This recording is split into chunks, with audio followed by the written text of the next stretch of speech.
Alright everyone, you know what time it is. We have reveals, 8 brand new cards that are coming out in the new Mega Row 2 pack. And the first card we're going to go over is a card people have been asking for since I think probably set 2 because it appeared in episode 2.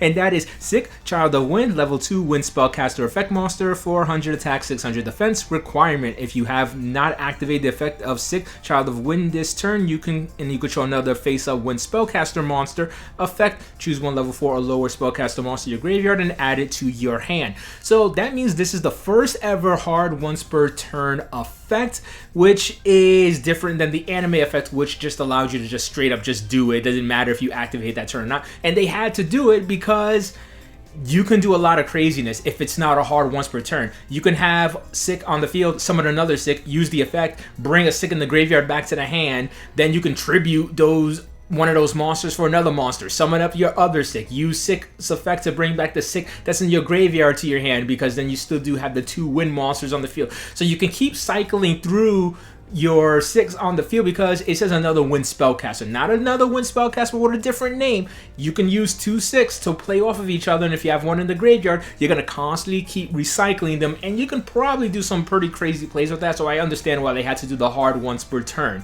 Next, we have a card that was in episode 1, and essentially Yuga's win condition against Otis and his Blue Eyes White Dragon. So we have High Magic Double XL, normal spell card requirement, shuffle 2 level 5 or higher spellcaster monsters in your graveyard back to your deck. Effect: choose one face-up spellcaster monster you control and have it gain attack equal to its original attack of the chosen monster until the end of the turn. That's just a long way of saying double the attack. That's all it pretty much does. It's just doubling the attack. So again, this is how Yugioh was able to defeat Otis, essentially doubling the power of the powered up 7's Road Magician to the point he was able to OTK him. This is a card we've been waiting for since episode 1. I'm surprised it took so long for this card to come out.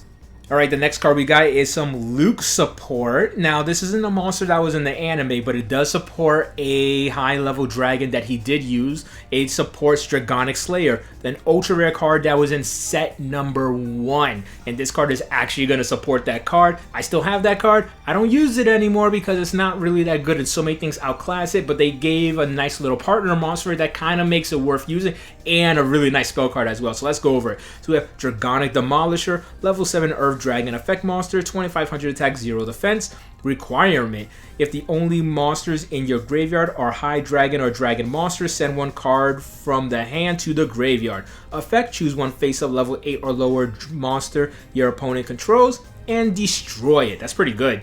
Just outright just destroy a monster. Then you can choose one Dragonic Slayer in your graveyard and special summon to your field in face-up defense position. Now, in the face-up defense position, it's not going to last too long. Dragonic Slayer doesn't really have the defense to be able to keep it alive. But Dragonic Slayer does have an effect that if you control another level 7 or higher dragon monster on your field, you can just destroy one of your opponent's spell or trap cards. So essentially, get rid of one of your opponent's monsters with Demolisher, special summon back Slayer. Slayer then destroys a spell trap card. So your opponent is minusing 2, you're plussing 1. Now, next we have Dragonic Force. Shuffle 3 dragon monsters from your graveyard into the deck. Effect: choose one face-up monster you control. During this turn, that monster gains 900 attack, and your opponent cannot activate trap cards when that monster declares an attack. Then you can choose one Dragonic Slayer in your graveyard and special summon it to your field in face-up defense position. So essentially, they took that pretty useless Dragonic Slayer card that's completely been outclassed for like ages now and actually gave it some use in a dragon deck. I'm kind of thinking now I might want to use it, but they better reprint it because it's a very, very old card. Like I said, it was an ultra rare card in set number 1. They better release it again in this set, maybe most likely as a common. Next, we have a pretty cool card. This card is featuring an event that happened in one of the 7's episodes when Romin, Gakuto, and Luke were going against Otis and his clones, and he was using a Red Eyes deck during the time. And this is essentially all the monsters they used to finish them off during those duels. So we have Resolve, which I believe is also the name of that episode as well. So that should be, it was episode 24. Yeah, it was right near the ending of the Maximum arc. So yeah, and this is essentially what they were doing, and they found their resolve, as in the name of the episode, to be able to help Yuga and give up their cards so that they can become Maximum monsters so that he could go against Neo. So again, let me go over the card. Just wanted to throw that out there. I watched the series. I know what I'm talking about. Normal spell card, pay 1,500 life points. Ooh, wow. I mean, that's not bad if you're using a roaming deck. Send the top 3 cards of your deck to the graveyard, then you can choose one effect monster with 2,500 attack among the cards sent to the graveyard. A special summon to your field face up. Absolutely amazing. You just get to bring out a boss monster. Most boss monsters in this game have 2,500 attack. Just mill, bring back your boss monster, you're good. It doesn't even matter the level. Doesn't matter if it's level 7 or level 8, which makes sense because Gakuto notoriously has level 8 monsters, while everybody else has level 7 monsters, so it makes sense that they didn't do any level restriction for it. The pay 1,500 life points is not too much just to get you a free boss monster to the field. That's not bad at all. Next we have Shining Refrain, which is going to be a normal spell card, and the artwork is reminiscent of episode 3 when Romy was going against Yuga, and she was essentially using a backup Yuga deck but inserted Gitana into the deck, and this is essentially the field that she had as well. So let's go over the effect. Requirement: if you control a face-up monster 2,100 or more attack. Perfect. Gitana has that attack points.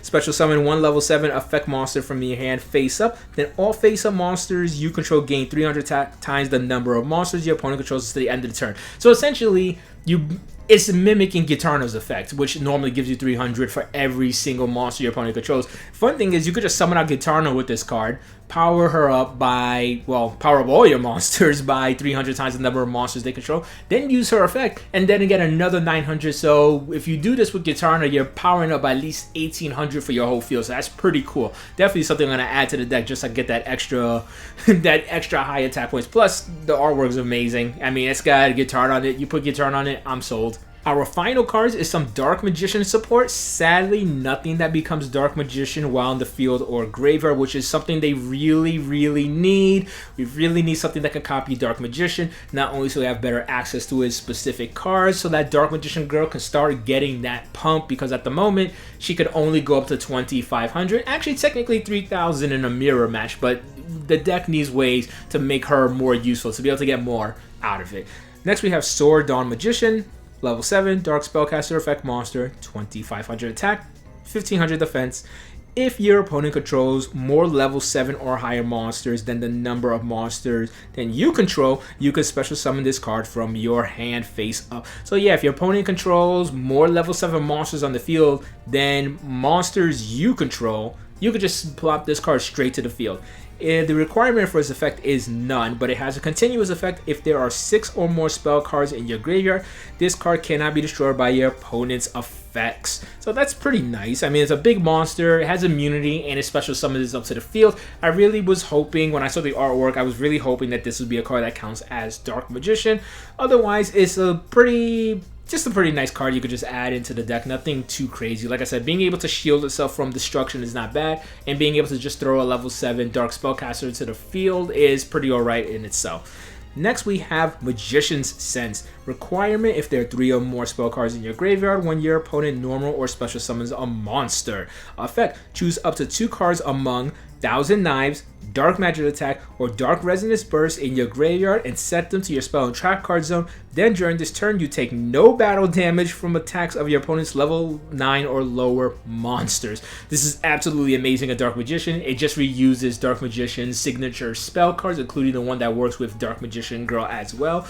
The opponent's back row is not safe anymore once because they might think, well, they already used Dark Magic Attack, and they might have more, but I could probably bet that, hedge my bets and maybe they don't have another one. Well, now they for sure have one. They also have a free monster removal in Thousand Knives as well. So essentially, your opponent knows what you have, and they're going to be in trouble because now they're going to have to find a way to deal with it for their next turn. Also, you take no battle damage from level 9 or lower monsters, so unless you're going against maximums, you're pretty much safe from any battle damage that turn. And then on your following turn, you can just use these spell cards with the Dark Magician you place on the field, and that's going to be pretty much a bad day for your opponent. So let me know what you guys think about these brand new cards. We got ourselves some nice Spellcaster Yuga support, we got Dark Magician support, some Blues Dragonic Slayer support, we got some anime specific cards as well that are pretty generic. It's pretty cool stuff so far. This is kind of a surprise. I wasn't expecting these type of cards to come on the Mega Road pack. I was expecting, you know, some cards we might have missed from the anime, but we're not missing a lot anymore. We are, trust me, we are missing some.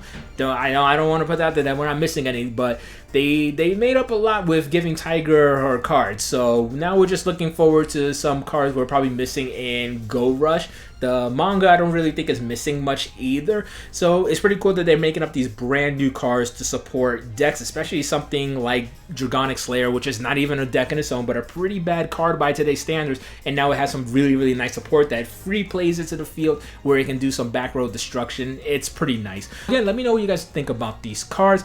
Don't forget to like, comment, share it, and please subscribe if you like this video or want to see any future content by me. That's all I have for you guys today. That's it. Peace out.